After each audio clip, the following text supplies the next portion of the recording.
तो ये एक नेचुरल सफाई कर्मचारी है। अगर ये खत्म हो गया तो वही होगा कि हर जगह जंकयार्ड हो जाएगा, मरे जानवर पड़े रहेंगे, सड़ते रहेंगे, उनको कोई खाना और बीमारी फैलेगी।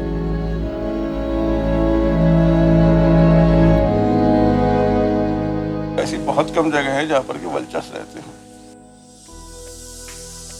यूपी में अगर जिप्स इंडिकस है ज्यादा तादाद में तो वो ललितपुर में है। और जब हम ललितपुर की बात करते हैं तो यहाँ पे देवगढ़, जहाँ पे ये क्लिप्स हैं, वहाँ पे वल्चर बहुत सक्सेसफुली ब्रीड कर रहे हैं।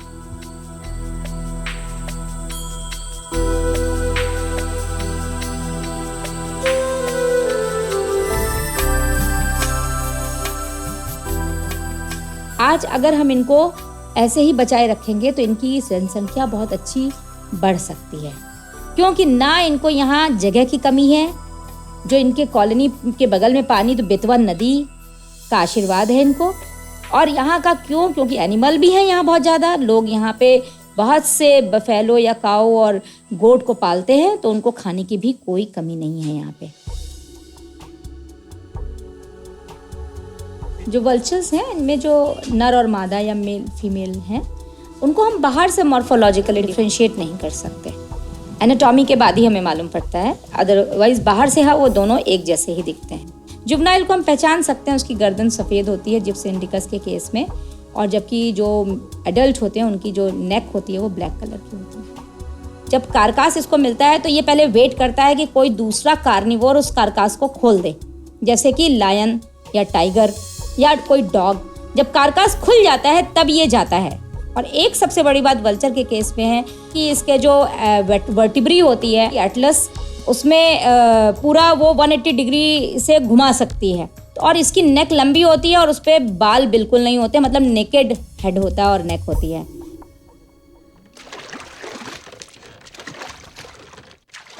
वल्चर मोनोगैमस, जैसे हम कहें कि इनकी लाइफ लॉन्ग पेयरिंग होती है। एक बार जो शुरू में पेयरिंग हो गई नर और मादा की, तो ये पेयर जल्दी चेंज नहीं करते हैं। तो इनका जो एक होता है कि अपना एक ब्रीडिंग साइट जहाँ पे इनका घोंसला है, वहाँ से ये फूड के लिए करीबन 80 से 100 किलोमीटर का एरिया कवर अप करते हैं खाना ढूंढने के लिए, और फिर अब बैक अपने नेस्ट पे वापस आते हैं। घोंसला ये यहाँ पे जो बुंदेलखंड रीजन में है, यहाँ पे क्लिफ्स में है। और बुंदेलखंड रीजन में खास तौर से अगर हम बात करें कि ओरछा जैसी जगह पे, तो वहाँ मॉन्यूमेंट्स में है, और ललितपुर जैसी जगह में क्लिफ्स में है।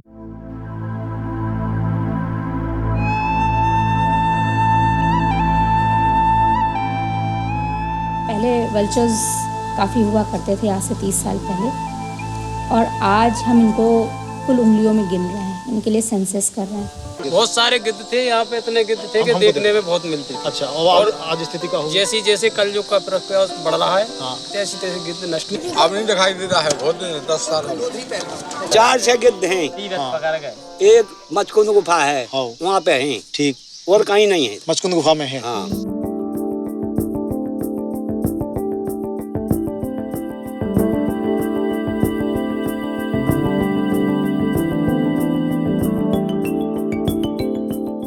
क्या करते हैं गिद्ध? करते क्या करते हैं? कुछ नहीं, बैठते हैं, रात बिस्माते हैं और सवेरे निकल जाते हैं। अच्छा, फिर शाम को 4 बजे फिर छूट जाएंगे, 4 बजे वापस आ जाते हैं? वापस आ जाएंगे। अच्छा, हाँ, कि कितने हैं बे, हर जगह देखो आप। बेर सामने। अच्छा, बेर सामने।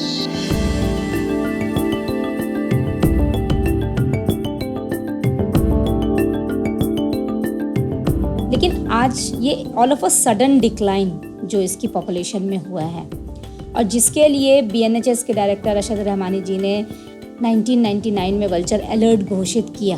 तो उसके बाद ये लगा कि ये जो स्पीशीज़ है, तो अगर वो एकदम से गायब हो जाएगी तो एक तो ये है कि बायोडाइवर्सिटी लॉस, दूसरा है कि जो इनका रोल है इकोसिस्टम में वो भी उस पर असर पड़ेगा। और डेफिनेटली कोई चीज़ अगर जाएगी और उसका फंक्शनिंग भी वो होगा, तो उसका असर हमें कहीं ना कहीं अपनी लाइफ पे दिखेगा।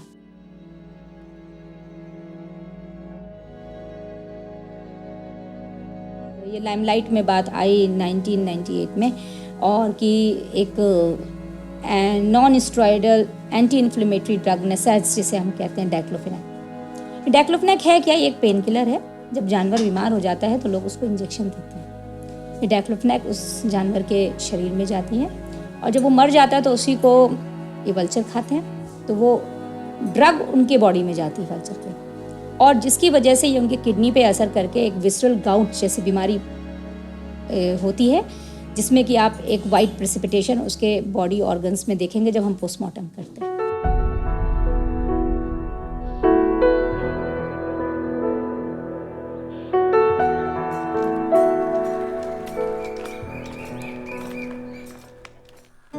अगर हम बहुत सी जगह देखें जहाँ पे मंदिर हैं या जहाँ पे मॉन्यूमेंट्स हैं, वहाँ कोई ना कोई एंथ्रोपोजेनिक एक्टिविटीज़ हो रही हैं। फॉर एग्जांपल हम ओरछा की बात करें तो ओरछा में, छतरीज में और कई जगह वल्चर बहुत सक्सेसफुली वहाँ ब्रीड कर रहे हैं, लेकिन सबसे बड़ा कारण वहाँ पे है लाइट एंड साउंड शो जो होते हैं, या अक्सर वहाँ पे कोई ना कोई प्रोग्राम होते हैं।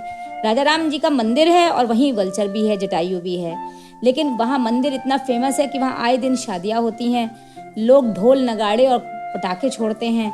तो शादियां करना तो गुनाह नहीं है, लेकिन शोर मचाना गुनाह, जिससे ये बर्ड डरता है।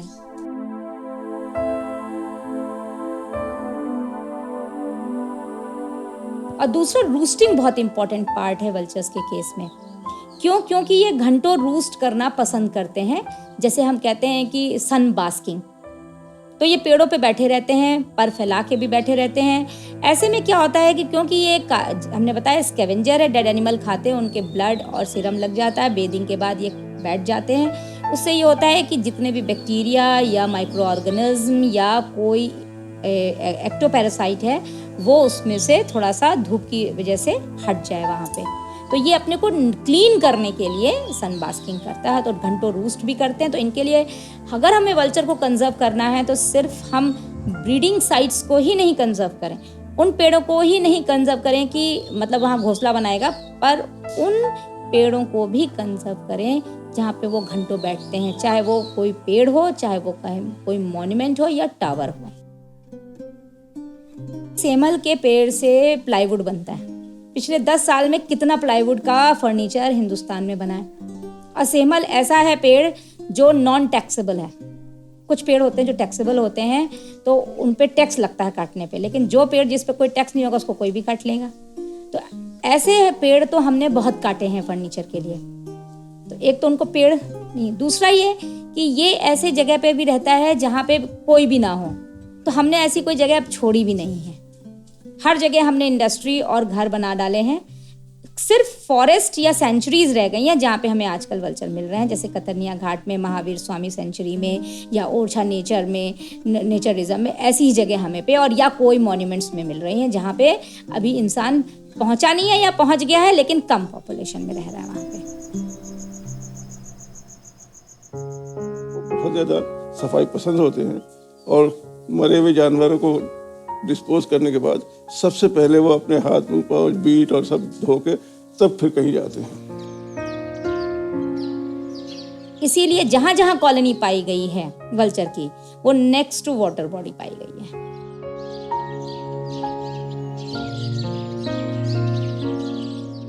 और वो लोगों को जो है सफाई करने का एक तरह से प्रेरणा भी है कि हम इतने गंदगी को साफ करने के बाद साफ रह सकते हैं, आप भी तो साफ रहो, आप तो इंसान हो। वल्चर्स के लिए there is no place to nest and then there is no place to roost. Nest means कहाँ पे वो अपना घोंसला बनाए।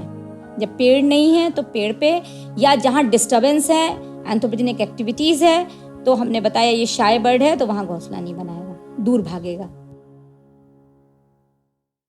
जब अंडे से बच्चा आता है तो बच्चा बहुत छोटा होता है, उस टाइम उसको प्री डाइजेस्टेड फूड दिया जाता है। 1 महीने बाद वो उसको रीगर्गेटेड फूड देते मुंह में खाना लाते हैं और उसके मुंह में डाल देते हैं।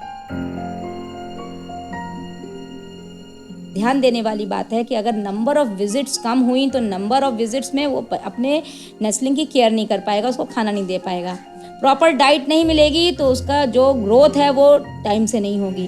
ग्रोथ टाइम से नहीं होगी तो 3 महीने में वो इतना बड़ा नहीं हो पाएगा कि वो इतना स्ट्रांग नहीं होगा कि वो फ्लाइट ले सके।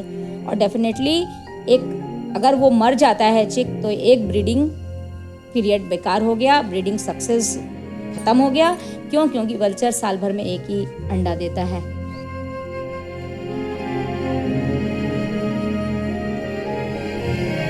जैसे जब ये कारकास डेड कारकास पे बैठता है तो इसके पैरों पे भी, क्योंकि इनके पैरों पे भी वो नहीं होते, बाल नहीं होते, लेकिन उस पर सीरम या ब्लड लग जाता है। तो एक तो ये यूरो मतलब अपने पैरों पे ही यूरिन करता है, जिससे कि उस पर अगर कोई बैक्टीरिया या कोई मतलब माइक्रो ऑर्गेनिज्म डेवलप हो रहे हैं तो वो वहाँ से हट जाए, क्योंकि यूरिन का जो पीएच है वो एसिडिक होता है।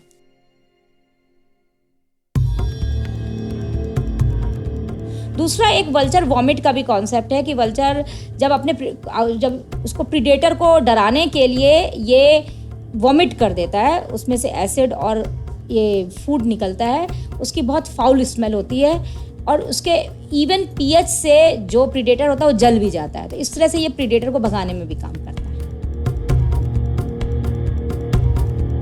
वल्चर एक बार अगर जैसे खाना ले ले तो 2-3 दिन तक भूखा रह सकता है, क्योंकि इनके जो क्रॉप और गिजर्ड होती है उसमें स्पेस होती है, उसमें खाना स्टोर कर लेते हैं। और दूसरा इनके स्टमक में जो पीएच होता है वो 2 का होता है, बहुत एसिडिक होता है। इसीलिए ये जब उसके अंदर खाना पड़ा रहता है तो वो सड़ता नहीं है, मतलब माइक्रो ऑर्गेनिज्म उसको हार्म नहीं करते। जिन सेंचुरीज में और पार्क्स में, नेशनल पार्क्स में अगर वल्चर हैं भी तो वहाँ से रेलवे ट्रैक पास हो रही है।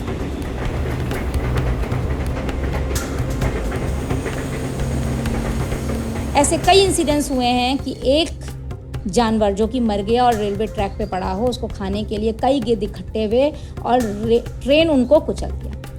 हम ये कह सकते हैं कि क्या वल्चर ट्रेन आते को देख नहीं पाया और उड़ नहीं पाया? तो ये बात है कि एक वल्चर भारी पक्षी है, इसको टेक ऑफ करने में एक तो टाइम लगता है, दूसरा जब ये खा लेता है तो और हैवी हो जाता है, तो एकदम से टेक ऑफ नहीं कर पाता।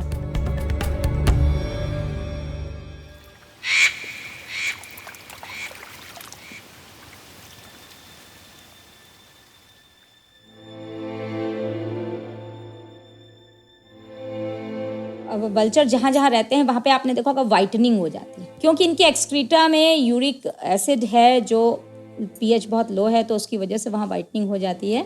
तो इसलिए वहाँ के मॉन्यूमेंट्स खराब हो जाते हैं और इसीलिए लोग बार बार सोचते हैं कि ये पूरी बिल्डिंग खराब कर रहे हैं तो इनको हटाने की कोशिश करते हैं। तो हमें इसका कोई ऑल्टरनेटिव तो सोचना ही पड़ेगा। टूरिज्म से लोग आते हैं, बड़ी अच्छी बात है, आते हैं, देखते हैं, उन्हें उसकी जानकारी होती है कि ऐसा भी होता है। इसका जो है प्रचार प्रसार किया जाना बहुत ज़रूरी, ताकि लोगों को जागरूकता है। लेकिन जागरूकता के साथ कहीं ऐसा ना हो कि उनसे डिस्ट्रक्शन पैदा हो।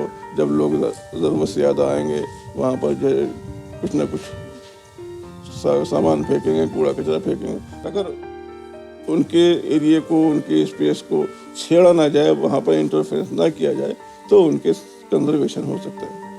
हम अपने बारे में सोच रहे हैं और उनके बारे में भी तो सोचें, जो है तो इसी प्रकृति की पैदावार, लेकिन उन पर ध्यान नहीं दिया जा रहा है। वो नहीं रहेंगे तो हम कहाँ रहेंगे? इसलिए this is the duty of mankind to conserve all the living things, mainly on the top floor animals like vultures, like tigers, like lions. इन सबको कंजर्व करना, इन सब का रहना हम सबके लिए ज़रूरी है, because they are correlated with each other. जैसे इंसानों के लिए रेस्टोरेंट होता है, तो हम वल्चर जहाँ रहते हैं कॉलोनी में, उस कॉलोनी और जहाँ पे वाटर बॉडी है उसके पास हम एक ज़मीन ले सकते हैं, एक मापदंड की, और उसमें हम एक बाउंड्री वॉल ऐसी बना दें इतनी ऊंची कि वल्चर जा सके, लेकिन कोई फेरल डॉग ना जा सके उसके अंदर। हम उसमें जो हमारी फेरल काउज हैं, डॉग्स हैं, या हमारे बफेलो हैं जो मेरे किसी काम के नहीं हैं, उनको हम गौशाला में रखें, और फिर वहाँ से अगर वो मर जाएं तो उनको डी स्किन करा करके लेदर स्किन उसकी लेदर इंडस्ट्री को दे दें, और फिर उस एनिमल को हम वल्चर रेस्टोरेंट में छोड़ दें, उसको वल्चर खा लेंगे, और फिर बोन हम बोन इंडस्ट्री को दे दें फर्टिलाइज़र के लिए। इंसान के इतने बड़े दोस्त हैं ये मानव जाति के, कि इसका एग्जाम्पल हम वहाँ पर भी देख सकते हैं रामायण कथा में। जब सीता जी का जो है अपहरण हुआ था, तो सच्चाई की मदद के लिए इसने अपनी जान दे दी। वो जटायु आज भी जो है हम लोग उसका सम्मान करते हैं। ये बहुत सम्मानीय प्राणी है।